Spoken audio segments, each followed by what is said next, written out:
Hello दोस्तों, आप सभी का हमारे यूट्यूब चैनल डिप्लोमा थ्योरी में स्वागत है। तो दोस्तों, इस वीडियो में हम बहुत ही मोस्ट इम्पॉर्टेंट टॉपिक पे बात करने वाले हैं, जो कि हमारा आज का टॉपिक है राउल्ट्स का नियम।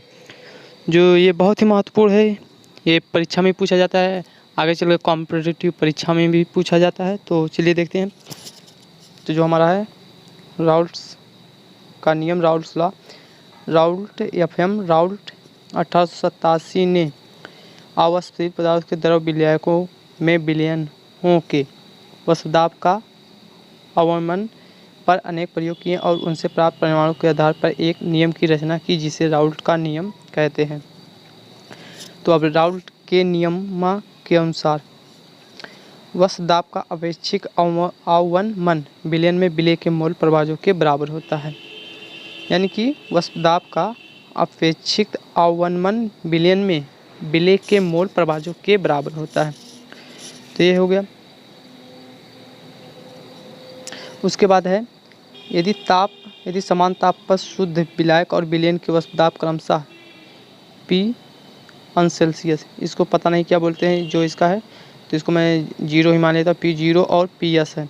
और विलयन में विलेय और विलायक के मोलों की संख्या क्रमशः स्मॉल n और कैपिटल N है। तो राउल्ट के नियमानुसार हो जाएगा P0 minus PS upon P0 equal to हो जाएगा स्मॉल n का बट्टा small n plus capital N, इतना हो जाएगा। समीकरण इसको 1 मान लेते हैं। देखिए, उसके बाद है समीकरण 1 से स्पष्ट कि वसदाब का अवमन विलयनों का अणुसंख्य गुण है, यानी कि क्वालिटेटिव प्रॉपर्टी है। उसके बाद अब इस प्रकार हम राउल्ट का नियम जो व्यक्त कर सकते हैं, तो अब इस पर होगा राउल्ट का नियम निम्न प्रकार से व्यक्त किया जा सकता है। तो विलयन का वसदाब विलयन में विलायक के मोल प्रभाजों के समानुपाती होता है, यानी कि अनुक्रमानुपाती होता है। ये मतलब राउल्ट का नियम का परिभाषा हो गया। इसको आप देख लीजिए, मोस्ट इम्पॉर्टेंट है ये परिभाषा। इतना मतलब इसका नियम हो गया। उसके बाद देखिए, जो इसका सूत्र होता है ये होता है, इतना होता है PS equal to P0 bracket में capital N upon small n plus capital N। तो ये इसका मतलब सूत्र होता है। उसके बाद इसके देखिए वाष्पशील पदार्थों के आदर्श विलयन, यानी कि आइडियल सोल्यूशन पे इसका क्या है। तो देखिए क्या है, जो विलयन ताप और सांद्रता की सभी परिस्थितियों में राउल्ट के नियम का पूर्णतः पालन करता है, उन्हें आदर्श विलयन कहते हैं, यानी कि आइडियल सोल्यूशन कहते हैं। उसके बाद है वास्तव में ऐसे पदार्थ कम विलयन है जो आदर्श विलयन के सदृश व्यवहार करते हैं। अधिकांश विलयन राउल्ट के नियमों से विचलन प्रदर्शित करते हैं। तनु विलयन राउल्ट के नियम से बहुत कम विचलित होते हैं, अतः राउल्ट का नियम तनु विलयनों पर लागू किया जाता है। इसका ये हो गया। उसके बाद देखिए, इसकी जो मतलब राउल्ट नियम की कुछ सीमाएं होती हैं, वो सीमाएं देखती हैं। तो इसका पहला जो है, राउल्ट का नियम समीकरण 1 केवल अवाष्पशील विद्युत अन्य अपघटनों के तनु विलयनों पर लागू होता है। शांत विलयन राउल्ट के नियम से विचलन प्रदर्शित करते हैं।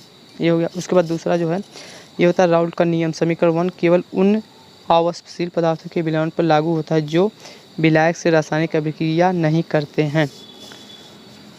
उसके बाद तीसरा जो है सीमाएं, विद्युत अपघट्य विलयन में अवियोजित डिसोसाइएट होते हैं, उनके विलयनों पर राउल्ट का नियम लागू नहीं होता है। विलयन विद्युत अपघट्य के वियोजन से विलयन में कणों, अणुओं और आयनों की संख्या बढ़ जाती है, जिस कारण उसके वसदाब अवमन का प्रायोगिक मान समान सांद्रता के विद्युत अपघट्य के विलयन के लिए अपेक्षित मान से बहुत ऊंचा होता है, मतलब ऊंचा आता है।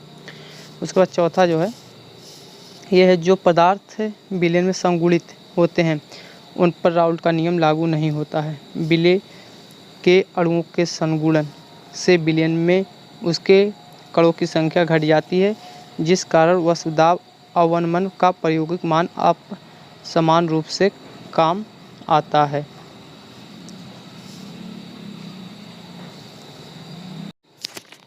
तो इस वीडियो में इतना ही।